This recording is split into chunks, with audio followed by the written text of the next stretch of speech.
halos 3 dekadang pagkakabilanggo. Hanggang sa alaala na lang nayayakap ang pamilya ng babaeng aming nakilala.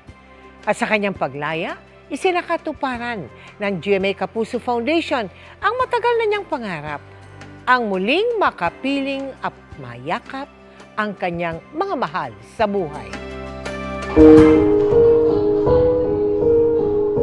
Marso ngayon taon, nang una nating itampok ang kwento ng inmate na ikukubli natin sa pangalang Linda. Sa edad daw na 13, matinding pagsubok na ang kinaharap niya sa kamay ng ama, pati na rin sa mga sindikatong kumupkup sa kanya. Narinig pa ko ng papa ko. Isang araw, pinapili niya ako sa 3 bagay. Ang mabuhay ka, mamatay ka, o pumatay ka. Pinili ko yung hindi ko gusto para lang mabuhay. Sa loob ng 29 na taong pagkakapiit, lubos na raw niyang pinagsisihan ang mga nagawa niyang kasalanan. Kaya habang tinatapos ang sentensya, pinili ni Linda na ilaan ang oras na nakakatulong sa iba.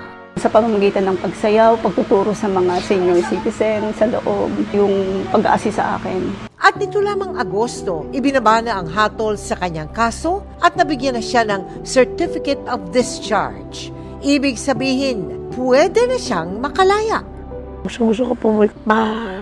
Sorry kasi 29 years na kita naalagaan na dapat ako gumagawa. Babawi po ako ngayon, ma.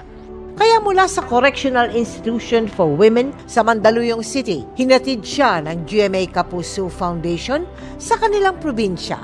At dito, agad siyang sinalubong ng kanyang pamilya ng mahigpit na yakap ng pagmamahal at pagtanggap. Ipinasyal na rin natin sila at binigyan ng groceries para sa kanilang pang-araw-araw na pangangailangan.